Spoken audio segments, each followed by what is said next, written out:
what is the false memory phenomenon?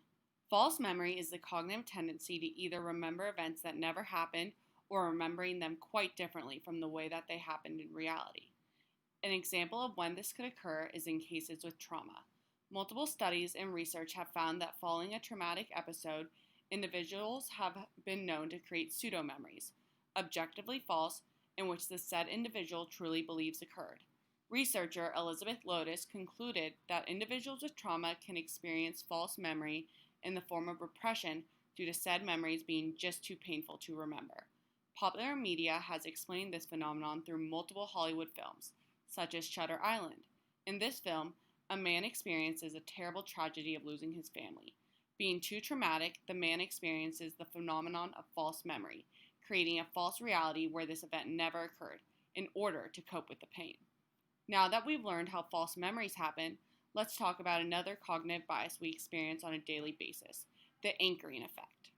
The anchoring effect is a cognitive bias in the decision-making process that is influenced by the information offered beforehand, and once the emphasis is put on the anchor, our future judgments are unconsciously set around it.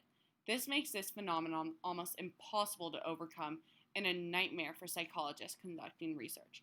But the anchoring effect is not only common in science, but in real life too. Have you ever wondered why you left the mall with a pair of jeans you didn't need? Was the offer just too good? Imagine you are shopping and suddenly you see a perfume advertised with a 50% discount. The store posted a before and after price with the discount, and then you buy it. You've been anchored.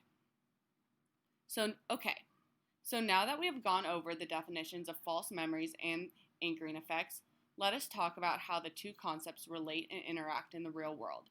In 2010, Kimberly Wade conducted a study where they looked at anchoring effects in the development of false childhood memories. In this study, participants were told 4 separate childhood memories, one of which were fake. There were 2 separate ways in which they were told these supposed childhood memories occurred. In one, they were first given a description of the events and then shown a picture.